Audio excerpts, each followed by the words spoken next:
para Zárate, donde nos espera, ahí más centrado, nos espera una charla sobre formalismo ruso que vamos a hacer en el Instituto Superior número 120, Instituto Superior de Formación Docente. Acá vamos con la Gigi y esperamos pasarla muy bien. Vamos a mostrar un poco el camino. A ver, ¿dónde está la...? ¿Por dónde se gira esto? Al lado blanco del introducción. Y ahí va para que vayan viendo un poco el paisaje de nuestras hermosas llanuras pampeanas con edificios encima. Ah, qué paisaje. Paisaje, paisaje. Se empieza a poner más lindo el paisaje. Bueno, mucho monte.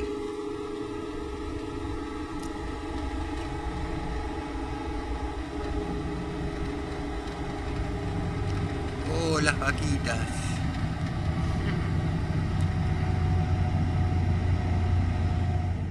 Vamos a grabar acá, estamos haciendo la previa a la charla que vamos a dar en el Instituto Superior de Formación Docente número 120. Y acá con nuestros anfitriones, Silvina, Ricardo, la acompañante de la Gigi. Y bueno, acá grabando estoy yo. Gracias por venir. Gracias a ustedes por recibirnos. Vamos a tener una hermosa charla allá con el puentote.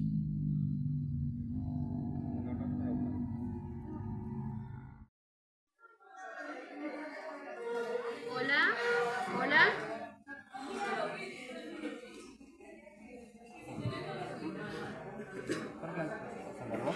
Sí, después antes lo va a presentar y después lo presenta. Después me autopresento. No, vos me presentás y voy a terminar. Hablen un par de palabras de inglés. ¿Se escuchan? Bueno, buenas tardes. Bueno, bienvenidos, bienvenidas a este evento Café Literario Formalismo Ruso. Es un evento que lo presentó la alumna Silvina Tazú y Romina, la bibliotecaria, destinado para alumnas y alumnos del profesorado de Lengua y Literatura. Así que bueno, espero que puedan disfrutar de la jornada y que se lleven sus conocimientos y poder compartir y disfrutar del evento.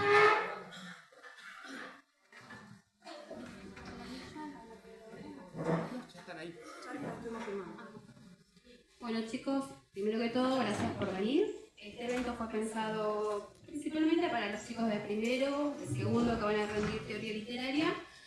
Y bueno, como a mí, Robert me ayudó un montón a entender lo que es el formalismo ruso, lo quise compartir con ustedes y él, bueno, gracias por venir, él viene de Boedo, se tomó el tiempo de venir de allá, así que nada, muchísimas gracias chicos. Acá les dejo con Anto, que él va a hacer la presentación de Robert, y después sigue. Hacemos tipo un break. Lo que sí le vamos a pedir es que no nos retiremos después del break, porque ha pasado que por ahí, porque va a seguir el tema y la verdad es que le va a servir un montón a ustedes, como siempre a mí. Así que bueno, chicos, muchas gracias. Bueno chicos, buenas tardes. Les voy a hacer una pequeña presentación. Bueno, hoy estamos con Roberto Jali Piña de Anguela, el tipo de YouTube. Nacido en Buenos Aires en 1964, ha realizado estudios en el profesorado de literatura IMPA, Fábrica Recuperada, desde 2015 a 2018, y en la carrera de literatura en letras de la Universidad de Buenos Aires, desde 2018. Como parte de la experiencia en IMPA, dio clases de la materia en segundo y tercero del curso del Bachillerato Popular Sol del Sur, de Cava. En la actualidad se desempeña como corrector de estilo. Desde 2015 coordina talleres de lectoescritura, virtuales o presenciales, en diferentes centros culturales de Buenos Aires. También ha tenido experiencia actoral en 2 obras de teatro. Y en la actualidad también produce el canal de YouTube de contenidos de análisis literario y audiolibros, @Roberto Languela. Muchas gracias. Hola, ¿qué tal? Bueno, buenas tardes a todos. Antes que nada, un agradecimiento a la organización, a las autoridades, a Silvi que articuló este encuentro y muchas gracias a todos ustedes por estar acá. Me voy a sentar, a ver si no quedamos muy cortados. A ver, cambio de micrófono, a ver qué pasa. Ahí me ven todos más o menos. Bien, muchas gracias por esta invitación. Hermosa ciudad Zárate, hace mucho que no venía por acá, estuve paseando durante el día y bueno, arranquemos con formalismo ruso, que es a lo que venimos. Lo primero me parece que por ahí nos podemos preguntar respecto de este tema, es por qué en el 2025 todavía nos sigue interesando el formalismo ruso, ¿no? Una situación cultural, un evento que se produce prácticamente terminando el siglo XIX. Está ahí el formalismo ruso, históricamente está ahí en ese momento en que se termina Rusia, viene la revolución bolchevique, la revolución rusa, y ellos trascienden ese momento, ¿no es cierto? Es un momento, como dice otro youtuber, Pablo Molinari, no sé si lo conocen ustedes, fines del siglo XIX, principios del XX, Molinari dice siglo XIX, siglazo, porque realmente el siglo XIX es una explosión de avances en la cultura, en la ciencia, en el arte, como después no me parece a mí, no se va a ver ya el siglo XX en relación con el siglo XIX, si bien se produjeron muchos avances también, pero el siglo XX ya medio se desinfla y el siglo XXI a mí me parece que todavía no arranca. Vamos a ver, todavía está en pañales, ¿no es cierto?, el siglo XXI. Pero bueno, no creo que nada más que por eso sea que el formalismo ruso nos sigue importando. Nos importa porque viene a inaugurar el formalismo ruso lo que hasta el día de hoy es una visión actual del punto de vista literario y del análisis de la literatura. O sea, antes del formalismo ruso, desde ya también se estudiaba literatura, pero se la estudiaba de otro modo porque también la caracterización y el enfoque que se tenía, la opinión que se tenía de la literatura clásica, ¿no? Estamos hablando fines del siglo XIX, comienzo del modernismo, después de la revolución industrial. El mundo cambian todos los sentidos y se inaugura la modernidad y de lo cual nosotros todavía somos parte, ¿no es cierto? Si pensamos que bueno, lo que se vive en la actualidad es la posmodernidad, pero no deja de ser un apéndice de eso que empezó como modernidad. No se termina la modernidad. De última está pasando una posmodernidad, pero no ha surgido una forma de cultura nueva, ¿no? Y eso que empezó a fines del siglo XIX y que empieza, recién hablaba de la revolución industrial, porque la revolución industrial crea la ciudad moderna, la sociedad actual tal cual la conocemos. Por de pronto aparecen las clases sociales, aparece la clase obrera, que era el antiguo campesinado que al explotar la revolución industrial se crean las grandes máquinas, por lo tanto se crean las grandes fábricas, se toma campesinado y se lo trae a trabajar a las fábricas, ese campesinado se vuelve obrero y para ello se lo tiene que alfabetizar. Antes el campesino no sabía ni leer ni escribir, bastaba que supiera agarrar una herramienta para labrar el campo, para arar, para cosechar. Todavía era un sistema feudal de vida, ¿no? Había un rey, había un señor. El campesinado era un poco menos que esclavo. También en Rusia sucede algo muy interesante, que en la época de los zares, que es lo que termina por producir la revolución industrial, la revolución rusa, perdón, es el atraso que venía viviendo Rusia en relación con la Europa continental, con Inglaterra, con Francia, con Alemania, algo que pueden ver en Dostoyevsky en El Jugador, por ejemplo, una novelita muy corta de Dostoyevsky, representa muy bien la relación de Rusia con el resto de Europa, aún Alemania también en esa época, en relación con Inglaterra, con Francia estaba atrasada, digamos, venían en punta, venían picando Francia, Inglaterra, con la tecnología, con la revolución industrial, asimismo con la cultura, Londres, París eran las cunas de la cultura, ¿no es cierto? Alemania venía un poco atrasada en relación con eso, y Rusia venía 2 escalones más abajo que Alemania. Esto no significa que no hubiera, había clase culta y clase erudita y había gente muy estudiosa tanto en Alemania como en Rusia, pero eran oligarquías, eran los menos. O sea, había la división de clases, ahí era entre gente muy educada, muy rica, y gente muy pobre, analfabeta. Lo que produce entonces la revolución industrial, primero en Inglaterra y después abarca toda Europa, es la incorporación del campesino a la ciudad. Empieza a aparecer entonces la clase obrera, se alfabetiza a esa gente.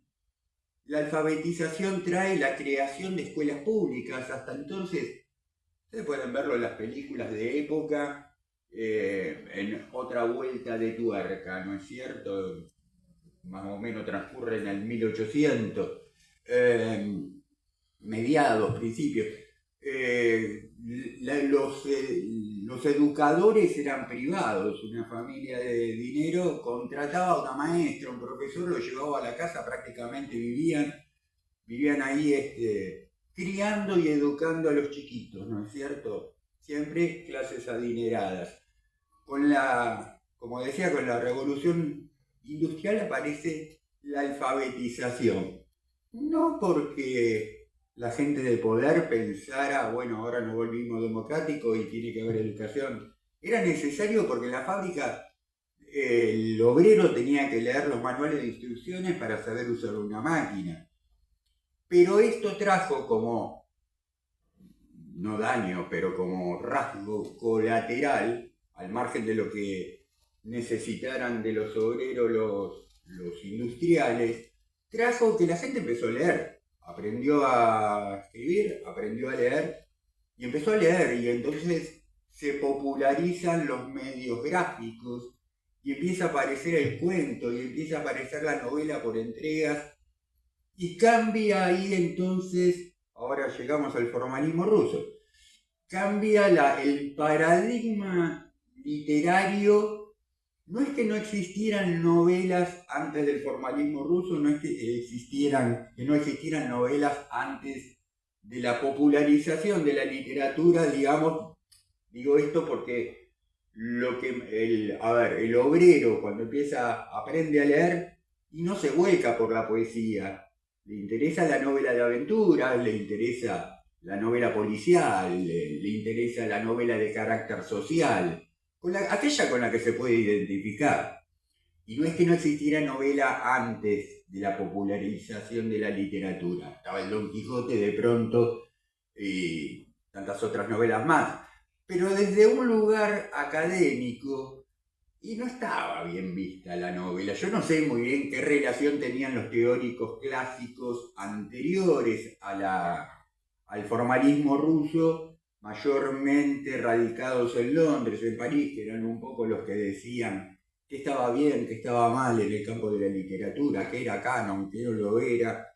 Yo no sé qué relación tendrían con la novela, pero la poesía era el lenguaje literario por excelencia. El buen escritor escribía poesía, Inclusive, si quería escribir una historia, para ello existía el poema épico, que era contar una historia en versos, ¿no? Aquí, o sea, todo esto llega por influencia de qué está bien, qué está mal, llega hasta nuestro Martín Fierro, ¿no? Martín Fierro está escrito en verso, si bien cuenta una historia, y una historia popular, pero todavía el autor busca el verso que es la forma literaria clásica, convencionalmente prestigiosa, ¿no es cierto? Ojo, a la vez de Martín Fierro en la Argentina está saliendo el Juan Moreira, que es novela.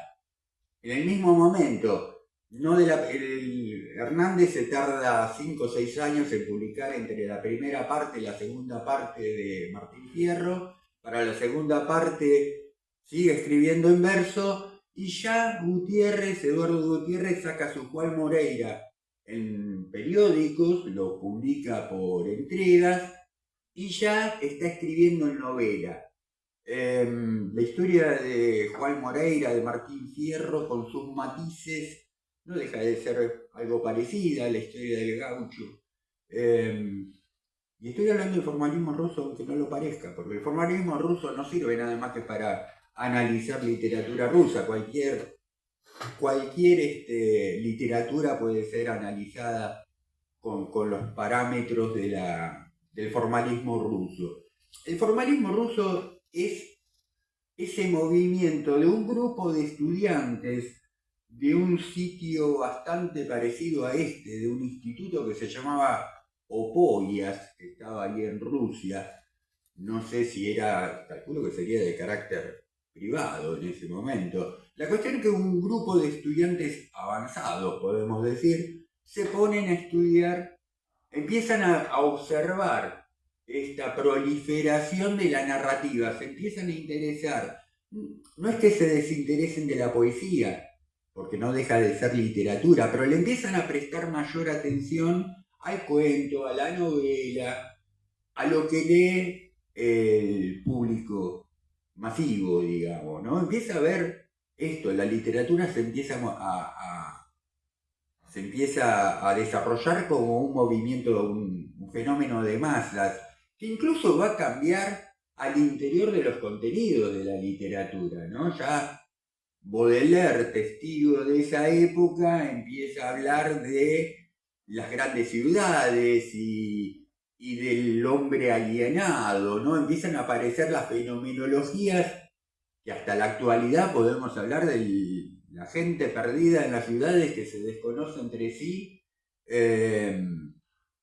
y aparecen nuevos paradigmas de vida, ¿no es cierto? Los formalistas rusos empiezan a prestar atención a esto con mucha cautela, en principio tienen como en claro a dónde van. Ahora vamos a los presupuestos. Antes quizás nombrar algunos de los... Bueno, entre los formalistas hay un grupo de 10 personas más o menos.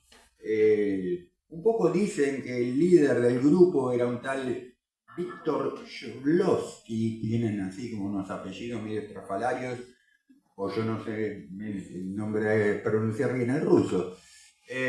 Boris Eichenbaum, lo van en internet, lo van a encontrar escrito de diferentes modos, van a encontrar sus fotografías. No tuve tiempo de preparar para mostrarles algunas fotografías que andan dando vuelta por internet, pero si las buscan van a encontrar Roman Jacobson, distintas personalidades, algunos de los cuales eran más jóvenes, otros más grandes. Parece ser que Víctor Shklovsky los capitaneaba un poco. Eran todos estudiantes, ya les digo, avanzados de un instituto superior de formación docente, como es y empiezan a elaborar teorías no llegan a armar una metodología porque los agarra la Revolución Rusa, ¿no? Ahí se les complica un poco con el tema de la Revolución Rusa.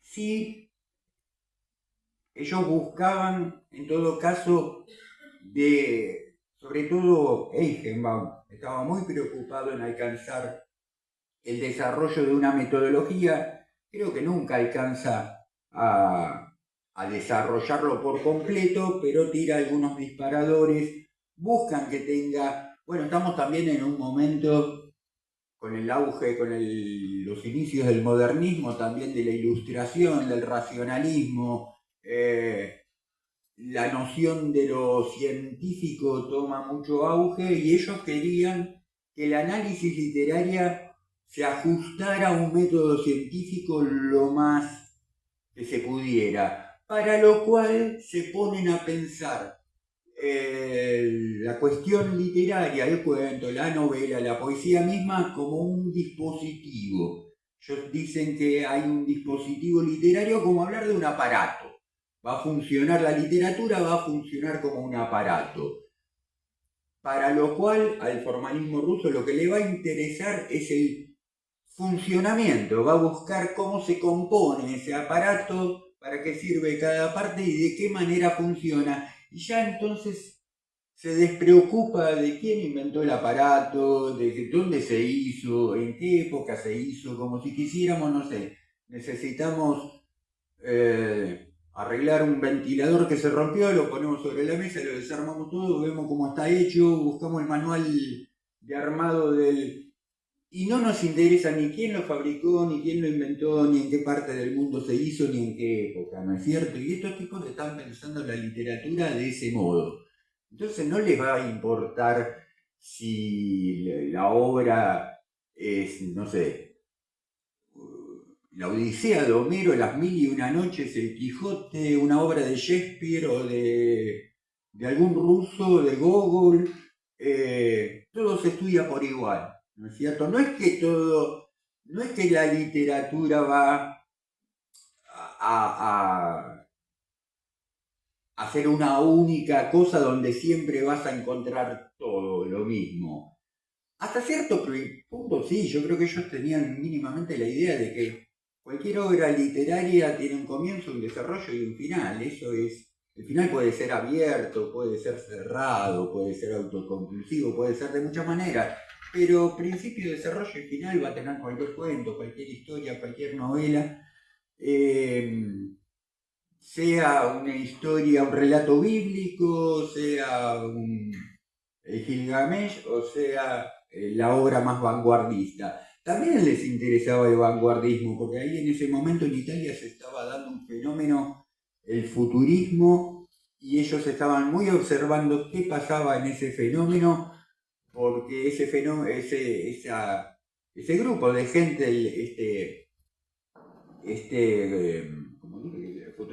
el futurismo italiano, que después de alguna manera son vanguardias que se van a ir encadenando, después aparece el dadaísmo, después aparece el surrealismo, no digo que sea lo mismo, pero una cosa va como trayendo la otra. Se empiezan a contagiar en distintas partes del mundo a querer abrir nuevas nociones, nuevas corrientes. Ellos, los formalistas rusos, en principio están muy pensando el hecho de este futurismo italiano que busca una palabra, un lenguaje transracional. Ahí enganchando con el tema de la poesía, ¿no es cierto?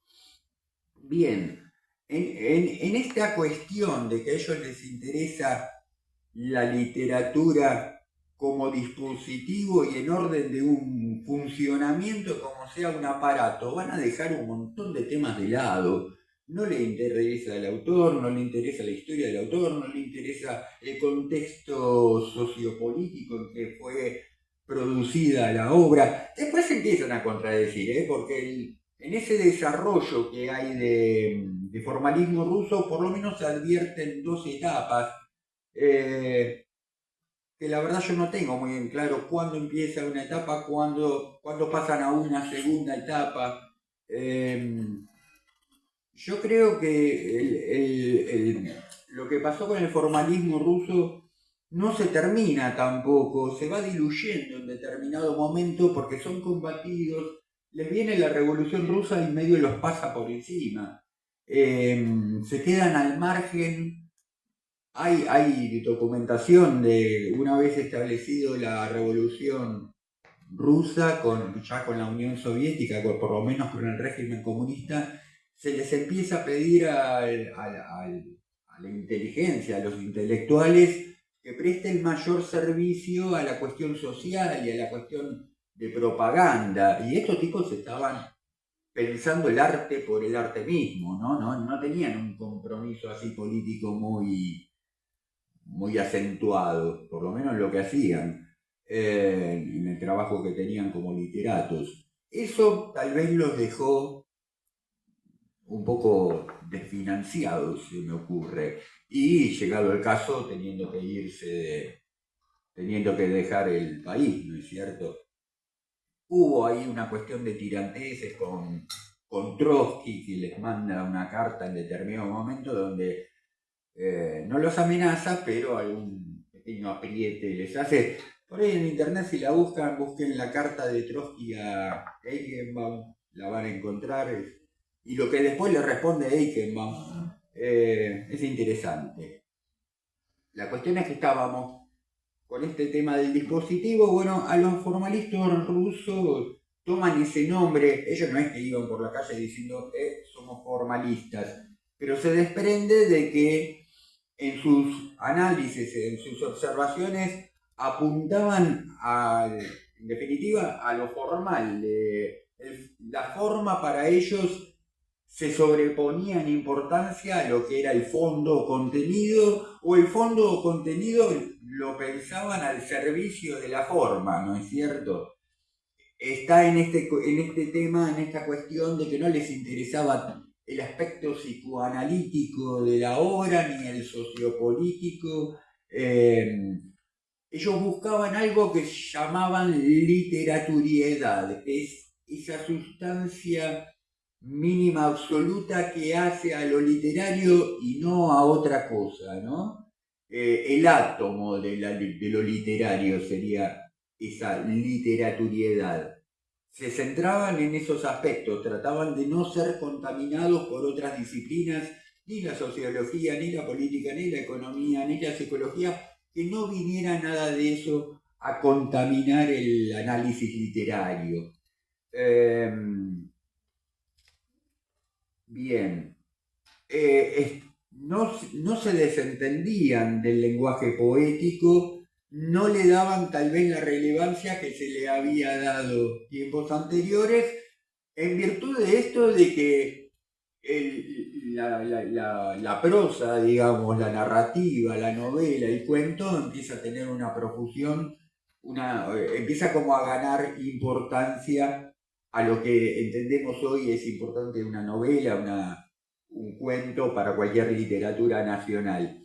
Pero empiezan a buscar entonces los puntos de contacto entre un lenguaje poético y un lenguaje narrativo que coloquial, porque vamos que la prosa, mucho más que la poética, absorbe de lo coloquial lo que hablamos, la manera que tenemos de hablar los pueblos, ¿no es cierto?, entre nosotros. Eso la prosa absorbe, ¿no? Se gana la forma habitual de habla de la gente. Empiezan a notar algo que es muy interesante, que todo objeto literario de la época que haya sido, en el contexto en que se haya creado, en el lugar del mundo en que se haya creado, en la época que se haya creado, produce un efecto de desautomatización. ¿Qué es desautomatizar? ¿Qué es ese efecto que la literatura nos produce de desautomatización? Bueno, da por sentado que venimos automatizados de la vida común y corriente, de la vida ordinaria, y que enfrentados a una lectura nos desautomatizamos. Esto es parecido a lo que ya venía pensando Freud, y si no lo venía pensando lo empieza a pensar por ahí, respecto del concepto Freud hablaba de la desfamiliarización. Y esto en análisis a un libro a una novela alemana, El arenero de E.T.A. Hoffmann, hermosa novela, y hermoso el texto de Freud, que habla específicamente de esa novela de Hoffmann, El arenero, y empieza con conceptos, claro, porque él lo lleva por ahí al análisis más psicoanalítico que literario. Pero entonces empieza a aportar Freud esa noción de desfamiliarización, que tiene su diferencia respecto de la desautomatización de los formalistas rusos en lo que hace a lo psicológico, ¿no? O sea, Freud está pensando más en términos psicoanalíticos. ¿Qué es la desfamiliarización? La desfamiliarización, según Freud, es eso y que nos pasa cuando leemos una novela, nos pasa cuando vemos películas, hay mucho, hoy por hoy el cine apela mucho a este recurso que es, bueno, lo que vos conocías y te lo empiezo a deformar de tal manera que es la muñequita que vos tuviste toda la vida sentada en una silla en tu dormitorio y de golpe ves que la muñequita cambió la cabeza de posición y no había nadie cerca, ¿no? Decís, ¿qué pasó? Esa muñequita que vos la tuviste desde chiquita, de golpe presenta un síntoma raro. Y esto, bueno, los formalistas rusos entienden que la literatura siempre nos saca de ese lugar de lo conocido y nos los desfamiliariza de alguna manera. Lo que pasa que, no sé si los formalistas no creo que hayan leído Freud, entonces no lo explicaban de la misma manera, pero en definitiva, si no están refiriendo a lo mismo, están refiriendo a algo parecido, que es que cuando nosotros leemos, por conocida que sea el contenido de una novela, se te presenta raro, y esa rareza, bueno, te puede producir fascinación, atracción, repulsión, todo lo que nos hace dar ganas de seguir leyendo una novela, un cuento. Entramos a un mundo extraño, ¿no? Bueno, la desautomatización, también se habla del extrañamiento, ¿no? Lo familiar que se vuelve, el aspecto de lo automático y desautomatización es interesante porque uno puede advertirlo, ¿no? Ustedes 1000 veces entran acá a este espacio y uno no está mirando el techo, la pared, el suelo, porque ya está prendido, hay algo, la mesa, la silla, está todo aprendido de golpe.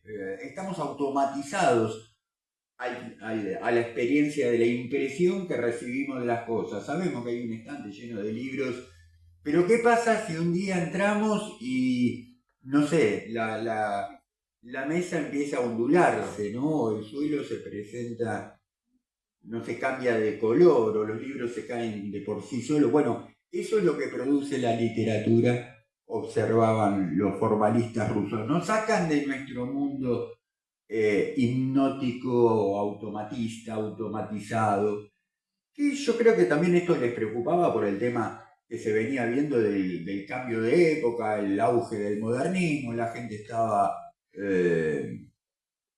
alienada, ¿no es cierto? Bien, también hacen gran observación de los recursos literarios, tales como alegoría, metonimia, metáfora, comparación, personificación y todos los demás. Buscan siempre, claro, no es que no se estudiara los recursos literarios antes de los formalistas rusos, pero ellos buscan articular con las nociones previas, ¿no? Ver cómo funciona todo esto en articulación con todo lo que venimos desplegando hasta aquí. Apuntan a una crítica científica, objetiva, metodológica, ¿no? crítica como análisis literario, ¿verdad? Estudian la estructuración de la obra y en tanto que eso, la significación de la obra. Que después van a ver que ustedes ya estuvieron viendo en clase este tema, formalismo ruso, están por verlo. Ahí van a ver recién, y algunos ya lo vieron al tema del formalismo ruso, ya lo tenían visto. Bueno, los que ya vieron el tema y los que todavía no lo vieron, pero lo van a ver que después cronológicamente hay un desarrollo de la cosa en el estructuralismo. El estructuralismo es una especie de formalismo ruso complicado, ¿no es cierto? Porque también se empiezan a interesar en cuestiones que al formalismo ruso en principio no le habría interesado, se dejan también contaminar. El estructuralismo, por empezar, no surge del formalismo ruso, surge del primer estructuralismo que fue antropológico, ¿no? El primero que pensó en términos estructuralistas fue este hombre Levi Strauss, y si no hubo uno antes, inclusive siempre uno va a encontrar antecedentes, siempre hubo uno primero, pero bueno, la historia más o menos nos va referenciando uno a otro para que arranquemos desde algún lugar, porque si no los antecedentes no cambian, no terminan, uno nunca termina de encontrarlos, siempre hay una previa, digamos. Igualmente, digo, después se va complicando con el estructuralismo, igualmente seguimos haciendo formalismo, digo, por esto me parece también, nos interesa, en el año 2025 nos sigue interesando el formalismo ruso, creo que por un montón de motivos. Uno, porque es inaugural de una época que hasta el día de hoy con sus altibajos, se viene desarrollando, seguro se va a ir, se fue yendo sofisticando, complejizando, pero la base, estamos leyendo novelas y cuentos como se empezó a leer desde la alfabetización popular, ¿no? Apareció la clase lectora, digamos, más allá de posibilidades económicas incluso, porque aquella gente... El análisis del cuento El Capot, dice Robert que si quieren intervenir o en el cuento, si alguien leyó, que no tiene problema, que se arme una charla, entonces como que no se hace tan por ahí angustiante. Así que chicos, acuérdense que esto es una charla, no es algo muy formal, así que para el que quiera acercarse y tal y tomarse un bizcochito, no hay problema, opinen, que después a la larga le va a tocar a lo de primero hacer en algún momento un evento así, a lo de segundo, ¿no? Y está bueno que se metan en el evento. En general es para ustedes, todo lo que estamos haciendo acá es para ustedes. Si en algún momento también más adelante quieren proponer algún evento, la directora siempre está más que dispuesta a hacerlo. Nos ayuda un montón. Y Guille también, mujeres. Dale, chicos, ahora seguimos, ¿sí? Sí, como les decía Silvina, me pueden interrumpir. Si no tienen preguntas para hacer, pero quieren comentar alguna impresión, qué les pareció, qué les parece lo que estamos hablando acá.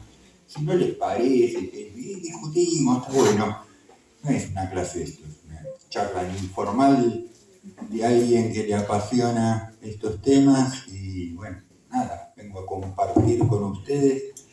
De hecho, bueno, ahora íbamos a arrancar con esto, a hablar un poquito de qué dijo Boris Eichenbaum respecto del cuento El Capote de Nikolai Gogol. Para ellos, Gogol es un clasicazo, como Dostoyevsky, como Pushkin, ¿no? Que antes todavía.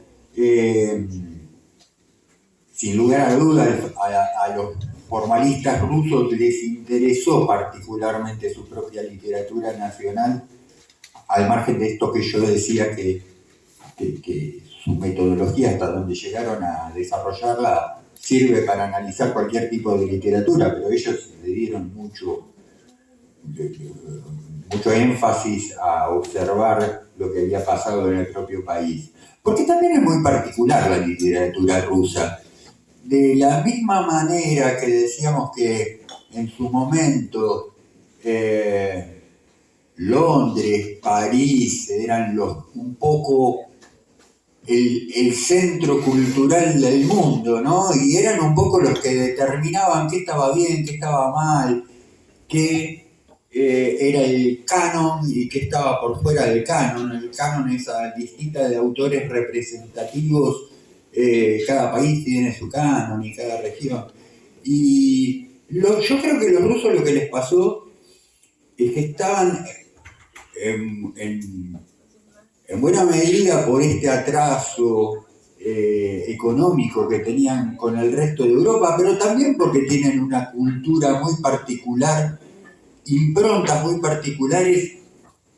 Los tipos se salían respecto, por lo menos por lo que uno puede ver con la obra terminada, ¿no? Gogol fue un precursor de la hibridación de géneros en un tiempo en que estaba mal, o sea, estaba mal visto, o sea, el realismo era realismo, la ficción era la fantasía, y no estaba bien mezclarlas.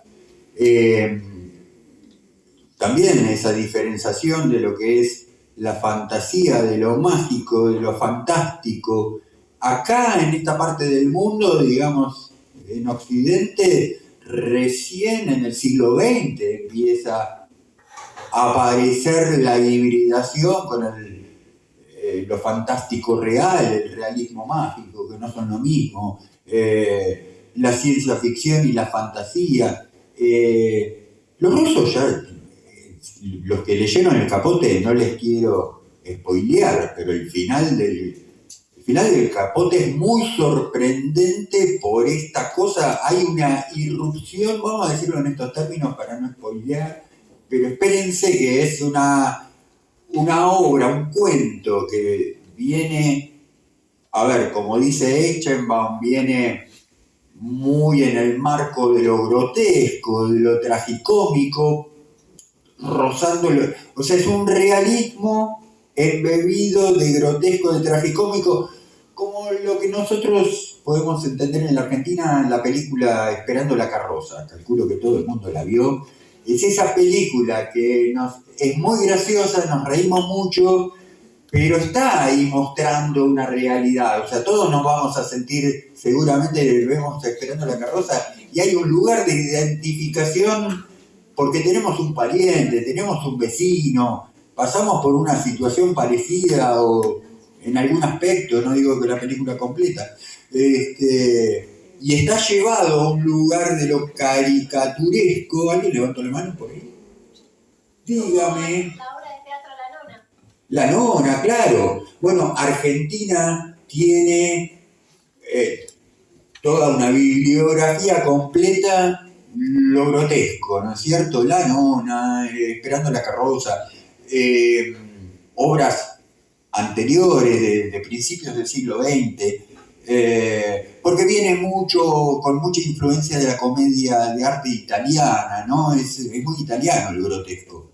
Y Argentina recibió una influencia muy grande. Pero los rusos, no sé si habrán recibido algún tipo de influencia de los italianos, pero me parece que no, viene de motu propio, sobre todo en Gogol tal vez, no sé si tanto en otros autores, pero Gogol ha hecho mucho uso del grotesco, pero porque el grotesco tal vez uno también pueda encontrar de pronto a su manera, pero yo creo que en Shakespeare hay en algunas obras algún tipo de manejo cercano al grotesco de manera diferenciada, seguramente a como lo entendemos los latinos, pero por de pronto en la picaresca, ¿no? La picaresca que aparece en la literatura inglesa, francesa, hay ahí un parentesco a lo grotesco. Pero lo loco del capote de Gogol, el capote es un traje, ¿no? Es un abrigo, del cual va a girar como el tema central el tema del capote de este pobre tipo. La idea es que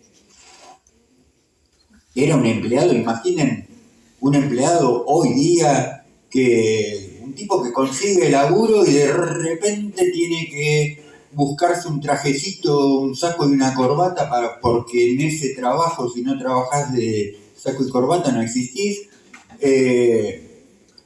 Y bueno, este hombre hacía años que trabajaba en un puesto, creo que oficinista, un puesto municipal, algo por el estilo, y usar ese abrigo, ese capote, era una marca distintiva de ese tipo de trabajo.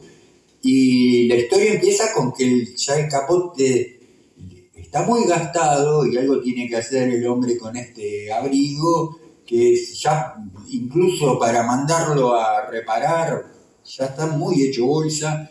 Ya tiene que pensar en o comprarse uno nuevo. En ese tiempo iban al sastre, ¿no? Mandarse a hacer un abrigo, y evidentemente muy buen sueldo no tiene. Entonces entra toda una historia, un montón de peripecias alrededor de la necesidad de cambiarse de abrigo, de hacerse de uno nuevo. Además de que medio sufre de bullying, en la oficina lo bullinean porque tiene el traje gastado. Bueno, la pasa muy mal. Y al margen de la historia del capote, lo loco en el cuento es que en determinado momento, por las vías del realismo, se podría haber terminado, y Gogol decide darle una última vuelta de tuerca y dispararlo para otro lugar. Entra lo fantástico de pronto, de manera inusitada, y vanguardista a por lo menos los criterios occidentales, me parece. Y bueno, este muchacho Eichenbaum se pone a estudiar este cuento, rescata esto, el tratamiento de lo grotesco, de lo tragicómico, donde entra la oralidad, entra lo coloquial de la manera de hablar del ruso del moscovita de esa época, San Petersburgo, por ahí trata la historia. Se fija mucho Eichenbaum en el uso de los tonos en que se dicen las cosas, donde entra en juego la declamación, las anécdotas, los juegos de palabras retruécanos, de los cuales la literatura rusa hace mucho uso, que se pierde en la traducción, pero este protagonista, Kaki Akakievich, hace cierto juego de palabras y de sentidos que calculo que en ruso debe ser muy gracioso. Después en la traducción se pierde porque sería no estaría bueno hacer una traducción literal del juego de palabras que representa. Entonces empieza a notar, bueno, el uso del relato directo, que tiene que ver con esto, con los gestos, con las entonaciones, que hacen a que el argumento se reduzca a las mínimas posibilidades. El cuento del capote es un cuento bastante amplio, pero que se reduce a esto. O sea, ¿de qué va? ¿De qué se trata el cuento del capote? De un tipo que tiene un trabajo que no está bien pago y que de pronto socialmente se ve en un problema porque la gente lo mira mal porque su abrigo está gastado y tiene que mandarse, y todo lo que le va a pasar en relación con eso. Pero el argumento lo vemos ahí reducido a la mínima expresión, ¿no? Y entonces, por lo que va a valer el cuento es por la propia elaboración del tema. Lo que lo hace jugoso no es una historia muy desarrollada, sino el tratamiento que va a tener esa historia. Y eso, bueno, hace mucho al interés del formalismo, ¿no? O sea, la forma en que está contado, a diferencia de quizás lo que se de lo que, claro, también se estilaba, estaba acostumbrado el lector de esa época, la novela de aventuras, que la novela de aventuras, por lo contrario de lo que aparece en este tipo de relatos, no es tanto tal vez cómo está tratado el tema, la elaboración del tema, sino el desarrollo de la trama, del argumento, ¿no? Esto pasa en la novela de aventuras. Hay un héroe que tiene un camino muy largo para desarrollar, para vivir, y se va a encontrar con distintos tipos de personajes en el camino, va a ir sufriendo diferentes peripecias. Si pensamos en El Quijote, ¿no? Novela que es una parodia, bueno, de la novela de aventura, pero toma la estructura del Quijote de la novela de aventura de aquella época, ¿no? Un mamotreto de este tamaño, donde el héroe, de principio a fin, tenía unas largas historias que vivir. El caso del Capote de Bobo, no, la historia es muy chiquitita. Puede ocurrir en una semana, digamos, la historia a contar.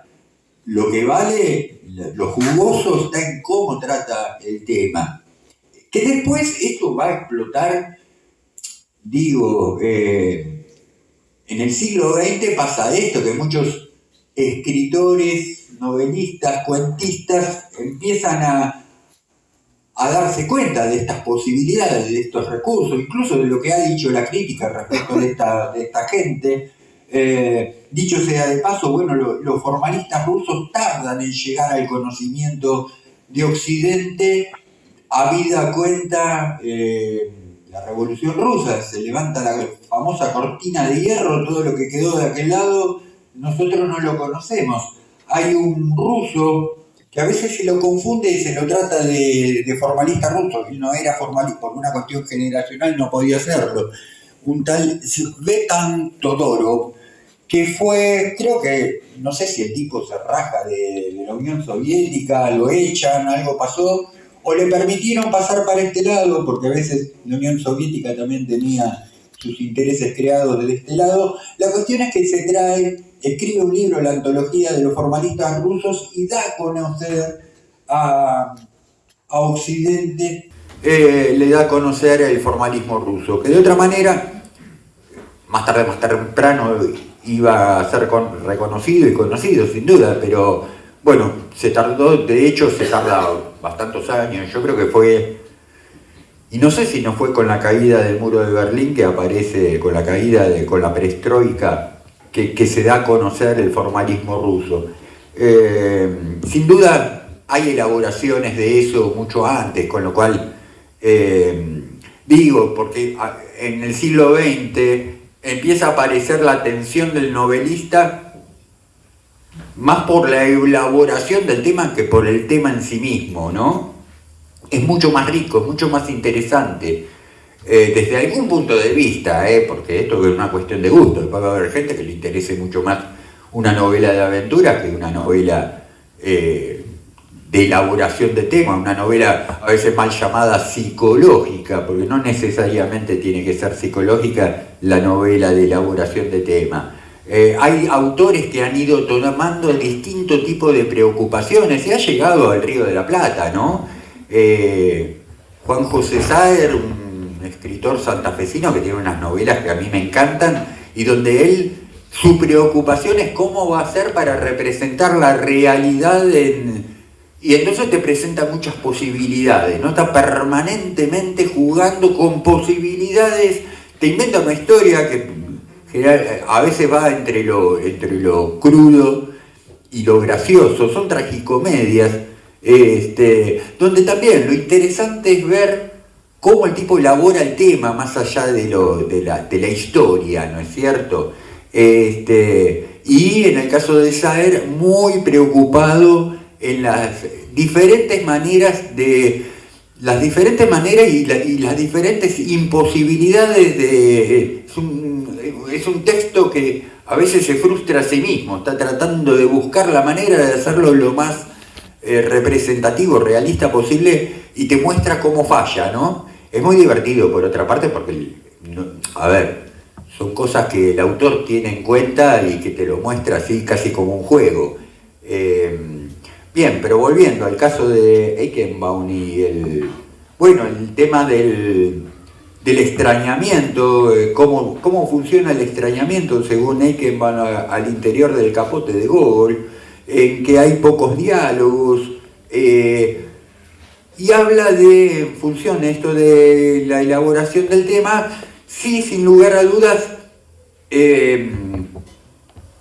implica un mayor esfuerzo en la atención del lector de encontrar el gusto por este tipo de lectura. Y es verdad, una historia que cuenta una historia de aventuras, y uno se sienta, la mira y va, hasta que, como en el cine, ¿no es cierto? Vemos una película de aventura, no nos pide demasiado esfuerzo de entender que son peripecias, son aventuras precisamente, ¿no? Un montón de escollos que tiene que salvar el héroe desde el inicio, donde se le presentan 14.000 conflictos hasta que te los resuelve todos uno por uno, llega al final y se lleva el premio. Otro tipo de cine, otro tipo de novela, lo que muestra es un tratamiento del tema que exige al lector prestar más atención, ¿no? Si quiere disfrutar de lo que se le está mostrando, y si quiere entender qué es lo que el productor de la obra quiso decir. Bueno, también habla Eichenbaum de la singularización, el objeto capote como eje de relato. Posiblemente haya también sido novedoso en su momento esto de que un objeto como el capote, como el abrigo, sea el eje de la narración. Interesante para el caso es la voz narradora no omnisciente.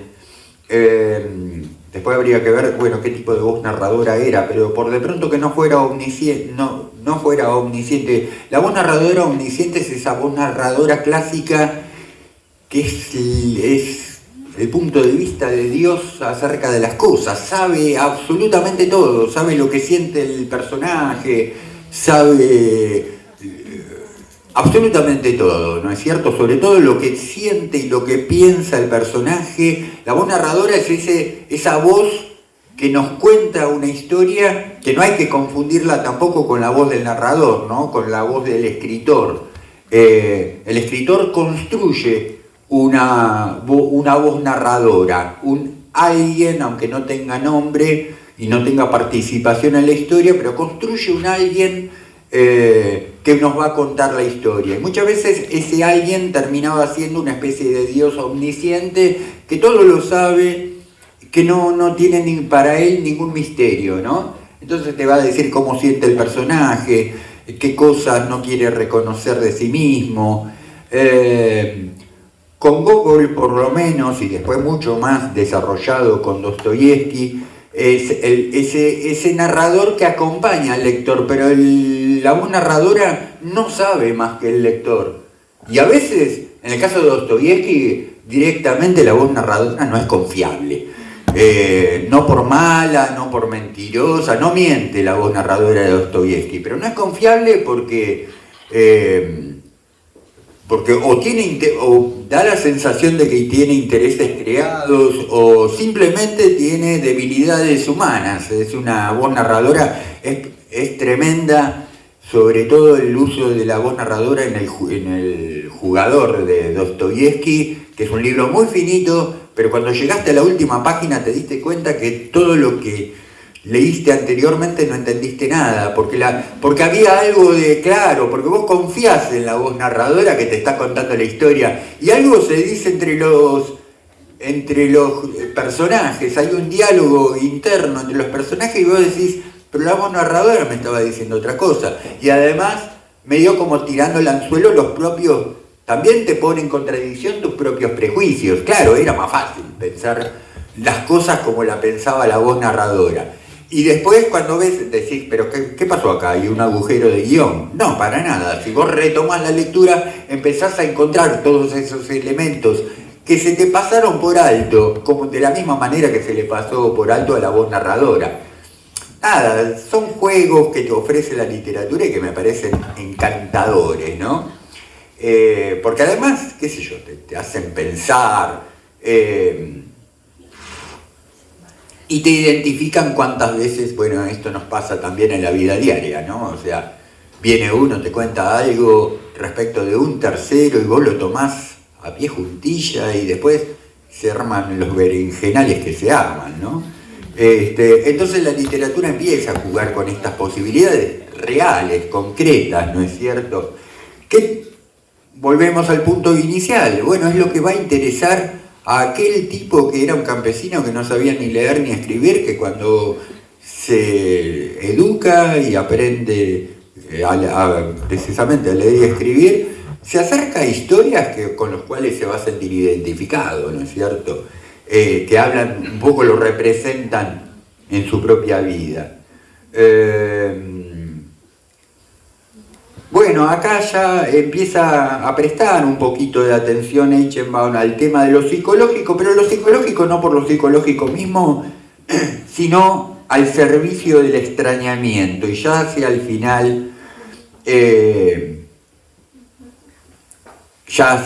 del cuento, se pone en primer plano lo psicológico, pero como observa Eichenbaum, más eso que aparece psicológico no es lo psicológico por lo psicológico mismo, sino que está en referencia al extrañamiento. Bueno, después hay un tema polémico. Yo este tema lo desarrollé en un parcial de teoría literaria. Esto tiene que haber sido, no sé en qué año, pero me saqué un 8. ¿Y por qué no me saqué un 10? ¿Qué hice mal? Bueno, estos profesores, hay profesores acá en la sala que te ponen la nota con lápiz, como si tuvieran miedo, ¿viste? Cualquier cosa lo borran. Y no, me hacen algunas observaciones, como que digo un montón de cosas y no las argumento, y sí, está bien. O sea, uno tiene que argumentar esas cosas que dice. Pero después te dicen, bueno, no te pases de una carilla y media. Bueno, yo no puedo decir un montón de cosas en una carilla y media y después me pedís que argumente, bueno, me paso de la carilla y media. Bueno, eso pasa. ¿No se quieren mirar mi examen? Le pueden sacar fotos. Si les da curiosidad, acá está. Acá está. Alguien curiosa. Y para alimentar la cuestión esta, hay algo que dice Eichenbaum acerca del capote, con lo cual yo no estoy de acuerdo. A ver, es polémico, puede ser un punto de vista, puede ser otro. En algún momento, a ver, si les leo, es cortito, como para no... La cuestión es que hace una inferencia, Eichenbaum para mí no entiende bien el tema de lo grotesco. Le leo porque es cortito y para argumentar lo que voy a decir, porque si no, ¿de dónde lo saco? Eichenbaum dice: el final del capote es una impresionante apoteosis de lo grotesco. Ponele, los crédulos eruditos que habían visto en el fragmento humanista la esencia del relato quedan perplejos ante la irrupción inesperada e incomprensible del romanticismo en el realismo.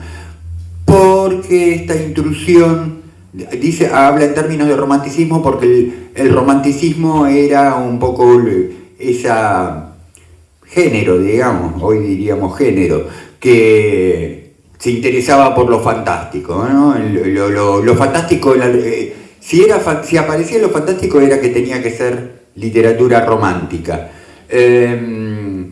Claro, el capote arranca como un cuento realista, grotesco, pero realista, y termina recayendo en lo romántico y o fantástico.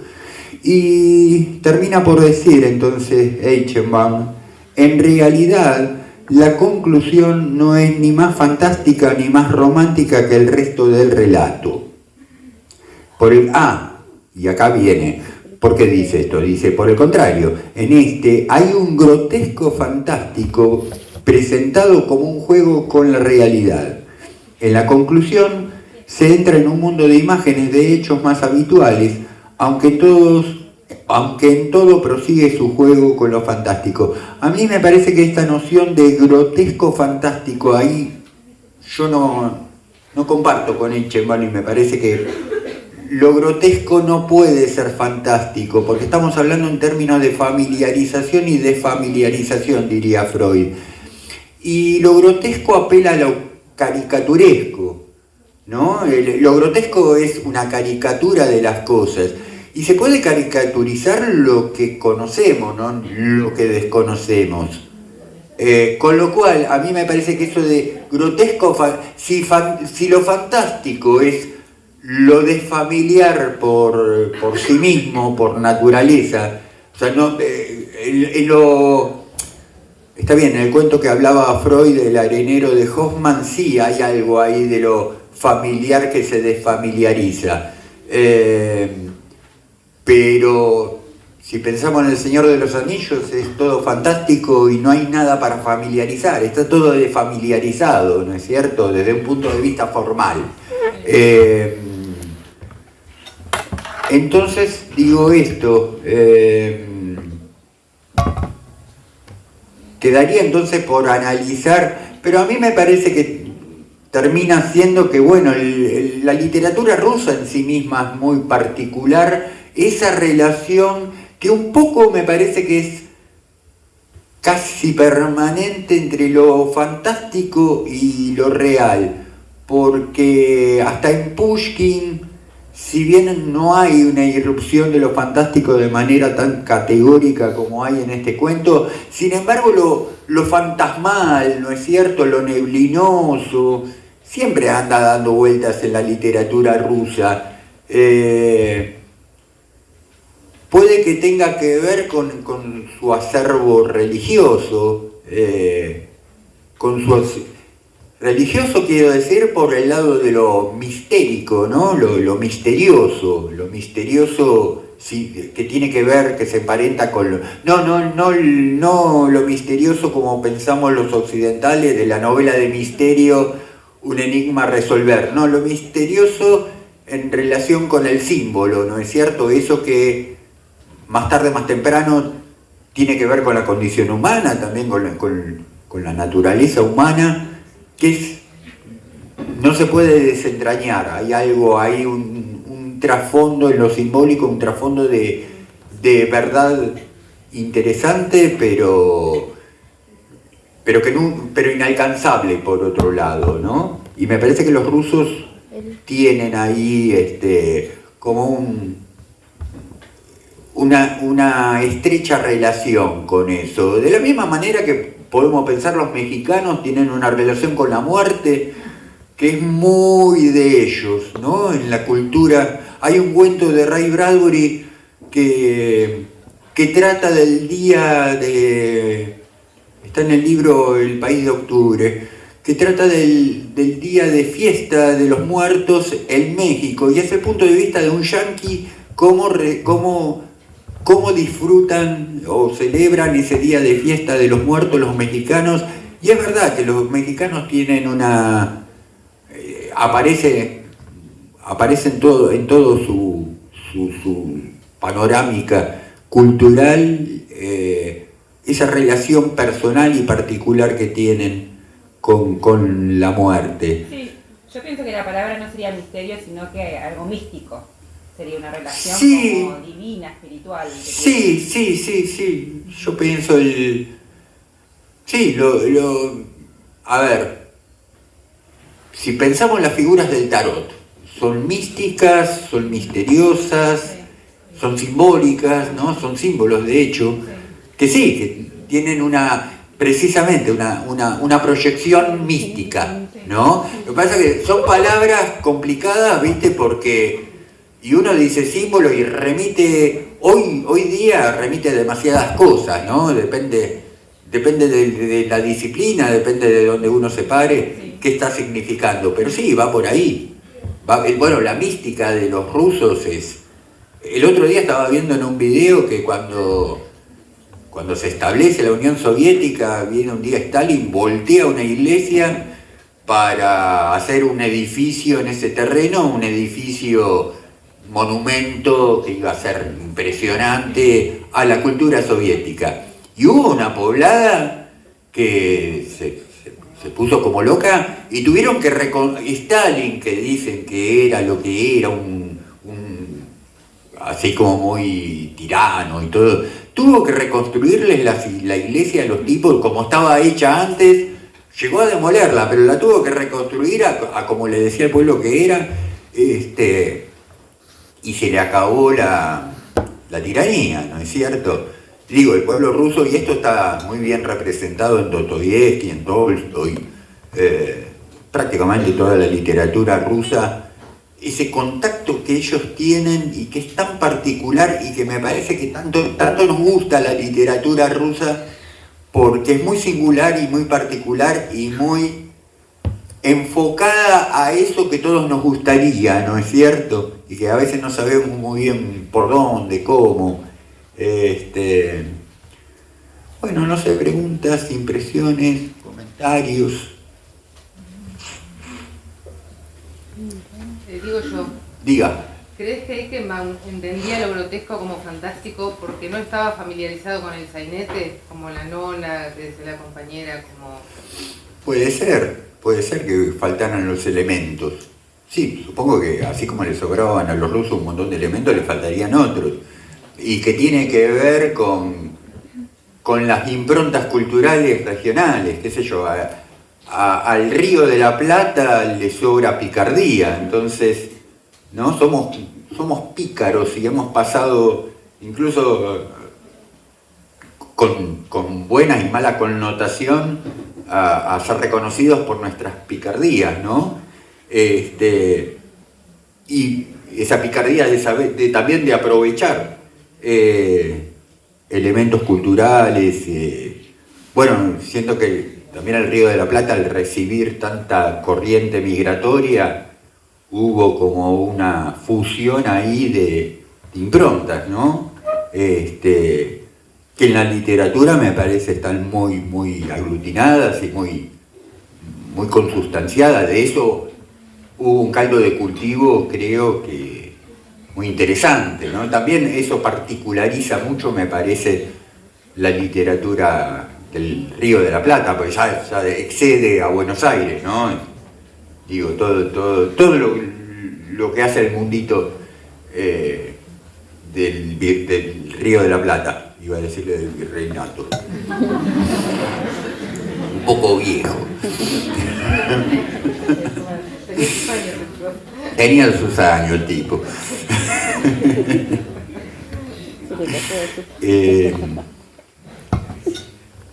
Sí, creo, y vuelvo a la primera pregunta, ¿por qué todavía en el año 2025 nos sigue interesando el formalismo ruso? ¿Por qué es disparador? O sea, a mí por lo menos se me cuela, ¿no? Que estoy hablando quiero hablar y atenerme al formalismo ruso y termino hablando de los mexicanos, termino hablando de Martín Fierro y Juan Moreira, qué sé yo, pero es que te lleva a esos lugares, porque creo que es a donde se ha ido proyectando todo esto, ¿no? Y sería interesante, bueno, hay tanto todavía por explorar, por estudiar desde el campo histórico, ¿no? Esa tensión que tiene que haber habido en Buenos Aires cuando apareció la segunda parte de Martín Fierro y a la vez apareció el Juan Moreira. Tiene que haber sido un momento muy interesante, que después se resolvió, me parece, mandando al olvido a Juan Moreira. Eventualmente lo rescataron para hacer alguna que otra, hay un par de películas, y se ganó la pulseada del Martín Fierro, que no tengo nada contra Martín Fierro, me gusta mucho también, pero lo que se hizo con el Martín Fierro de ponerlo en el altar mayor del nacionalismo argentino, no sé, me parece que sería una discusión interesante, por lo menos tratar de polemizarlo, de discutirlo a partir del Juan Moreira. No sé si... No es que también a partir de ahí tomemos Santos Vega y todo lo demás gaucho. No, alcanza y sobra, me parece, nada más que por tener el modelo en verso y el modelo en prosa. Que también, a ver, en estas generaciones de argentinos que venían pensando la construcción del ser nacional y que lo venían con la educación que habían recibido en Europa, porque acá también la educación era incipiente, ¿no es cierto?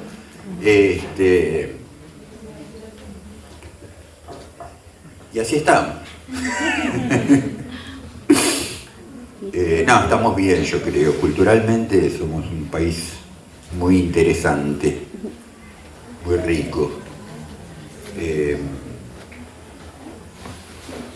Bueno. Éxitos con esas clases. Sí. Quería hacer una pregunta. ¿Qué crítica se le podría hacer al estructuralismo en base a lo que se habla hoy? Por ejemplo, el feminismo. ¿Qué crítica se le podría hacer al estructuralismo? Porque en esa época, feminismo, en el 1900, no era lo que es hoy. No. Por ejemplo, con el psicoanálisis... Yo lo que pasa que... Pero con el feminismo no... Te respondo, pero tómalo como de quien viene. O sea, ya es una apreciación muy mía, ¿no es cierto? A ver, y siendo que es un tema urticante hoy por hoy. Lo que pasa que me parece, a ver, yo trato en lo personal, por lo menos de visualizar que hay mucha leyenda negra y se han dicho muchas cosas que después no se comprueban en la realidad. Sin duda hay machismo y ha habido machismo en la historia del hombre, pero también ha habido grandes escritoras y desde los clásicos, ¿no? Y a veces se hacen lecturas feministas, femeninas, masculinas, de textos y que me parece que iban por otro lado. El otro día con mis esposas fuimos a ver una versión de Antígona, está en cartel, Antígona, el linaje de hembras, y la verdad que no me gustó. A la esposa tampoco. Y me merece mucho respeto al autor, al cual lo conozco, que es el que llevó la puesta en escena, pero me parece que está la puesta muy al servicio de la discusión feminismo, machismo, y me parece que, a ver, a mí me interesa el punto de vista literario, o sea, hagamos Antígona, y hagamos Medea también, y busquemos todas las figuras de relevancia literarias femeninas, históricas, en buena hora, pero Antígona habla del problema de la mujer en la sociedad. Me parece que no, me parece que está hablando de otra cosa. Y me parece que lo sano sería buscar, desde ya que vamos a encontrar, hoy yo tanto hablo de Juan Moreira, y es cierto que la mujer de Juan Moreira queda relegada a poco menos que un adorno y a que sustancial. Ahora no lo resolvés con la China Iron, me parece, que es si leyeron la novela de Cabezón Cámara, que la leí y me gusta, o sea, está bien escrita, Las aventuras de la China Iron. Y a ver, discutamos que José Hernández pudo haber sido un machista que no ni llegó a ponerle un nombre a ese personaje, no le dio desarrollo, no le interesó más que el hecho de decir que Martín Fierro tenía una mujer, ¿no? Otra cosa no le interesó. Bueno, discutámoslo, pero escribir la reversión, reescribir la historia y terminar diciendo que Martín Fierro era homosexual, que era un travesti, no resuelve nada, digo.